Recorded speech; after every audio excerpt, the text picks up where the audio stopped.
السلام عليكم، ازيكم يا اصدقائي؟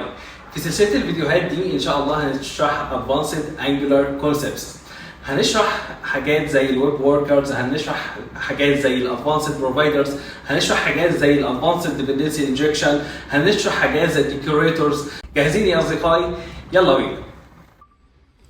السلام عليكم، ازيكم يا اصدقائي؟ عاملين ايه؟ ايه الاخبار؟ ان شاء الله في الفيديو ده هنشرح الويب وركرز، تحديدا الانجولار وجينيريك، ممكن اي حد يستفيد منه في اي فريم ورك ثانيه. جاهزين يا اصدقائي؟ يلا بينا. ده موزيلا ديفلوبر نتورك، تمام؟ والتعريف بيقول ان الويب وركرز هي طرق عشان تخلي السكريبت يران في الباك جراوند ثريد. طب ايه الثريد اصلا؟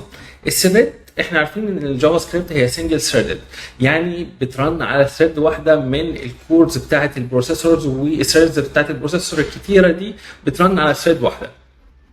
طيب البراوزرز قالت لنا تعالوا هنعمل لكم اي بي اي نخلي الجافا سكريبت ترن على اكتر من ثريد. بمعنى ان انت مثلا لو بتلود الصفحه دي، فالصفحه دي هتلود وهتعمل بروسيس لليو اي كومبوننتس وهتعمل بروسيس لكل الحاجات دي في الثريد الواحد. طب انت عندك حاجه ثانيه بتعمل بروسيسنج ثانيه كتيره او اكستنسيف، زي مثلا اللي انت شغال على لعبه واللعبه دي بترن فيزيكس انجن، او مثلا بترن تطبيق جرافيك زي مثلا فوتوشوب، والفوتوشوب ده بيرن حاجات معدلات وفورمولاز، تمام؟ والحاجات دي عايز يعملها في الباك جراوند بروسيس. طيب انت بترن مثلا تطبيق وليكن تطبيق بحث عن ادويه، وتطبيق البحث عن الادويه ده محتاج ان هو يبحث في داتابيز معينه عنده مثلا لوكال او كده، فعايز الحاجات دي تتم بشكل سريع او كده وبشكل كروس بلاتفورم. تقدر تعمل ايه؟ تقدر ان انت تستخدم الويب وركرز. الويب وركرز في الجافا سكريبت هي حاجه بسيطه جدا عشان تستخدم اكتر من ثريد في انك تعمل الشغل بتاعك، تمام؟ ما تبقاش ستيك تو اللي هو الثريد اللي البراوزر بيران فيه اليو اي والكومبوننتس بتاعه الجافا سكريبت الاساسيه، تمام؟ طيب عندنا في فريم ورك انجولار بنستخدم ايه؟ بنستخدم الكوماند ده ng generate web worker، ونحدد المكان عشان نقدر ان احنا نعمل ويب وركر، تمام؟ ده مثال لويب وركر حقيقي انا عامله، تمام؟ الويب وركر الحقيقي ده بيستخدم لايبراري اسمها فيوز عشان يعمل فازي سيرش في الادويه.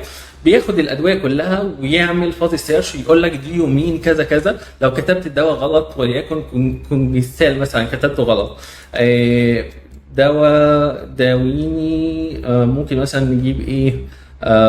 ذا دراج اندكس، تمام؟ واوريكم مثال عملي، تمام؟ لو جينا هنا كتبنا الدواء غلط وليكن كونفستال، تمام؟ هيقول لي انت ما لقيتش كونفستال بالاف، تمام؟ ولكن لقيت كونجستال، ايه رايك اجيبه لك؟ تمام؟ ده حصل عن طريق الفازي لايبراري دي، او عن طريق اللايبراريز ثانيه بستخدمها في البرودكشن، غير طبعا اللي هو التستنج، تمام؟ وطبعا عندي هنا الانترفيس، وعندي هنا بدخل المسج والادويه، وبعد كده بدوس سيرش، وبدو اما سيرش عادي او سيرش ابروموكسيت، تمام؟ والابروموكسيت سيرش بقول له في اوبشنز عندي، تمام؟ وبعد كده طلع لي السيرش، تمام؟ ده بالنسبه للوركر. الوركر يبقى احنا عملناه ازاي؟ ان جي جنريت ويب وركر، وحطيناه في اللوكيشن دهوت اللي هو هوم تابس هوم بيجز تابس هوم، وحطيناه في اللوكيشن دهوت، تمام؟ وبعد كده عملنا كونسامشن للوركر ازاي؟ هنروح للهوم بيج، تمام؟ وهنروح هنلاقي ان هو اول حاجه عملنا وركر بتيكوال نيو وركر، وحطينا اليو ار ال بتاع الوركر، تمام؟ وقلنا له امبورت ميتا يو ار ال. وبعد كده الويب وركر قلنا له لو استخدموه لنا بقى، تمام؟ هنروح على الوركر، تمام؟ وهنشوف استخدمناه ازاي، تمام؟ اول ما جاب الداتا، تمام؟ بص الداتا دي، عمل بوست مسج، تمام؟ هو بيبوست وبيريسيف مسج، عمل بوست الداتا للدراجز، تمام؟ وبعد كده تمام وبعد كده لما بيجي يسرش ويبص مسج بالترم وبسيرش كي وبسيرش تايب، وبعد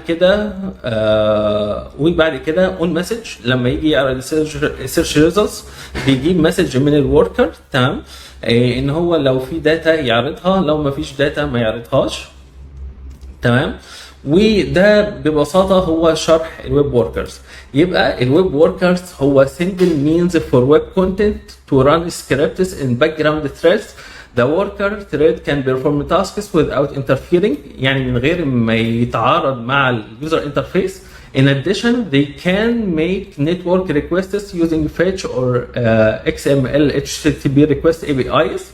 Once created, a worker can send messages to the JavaScript code that created it by posting messages to an event handler specified by that code and vice versa.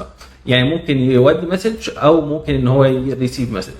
وده ببساطه كان شرح الويب وركرز في الجافا سكريبت وانجولار، وممكن تستخدموها في اي مكتبه ثانيه.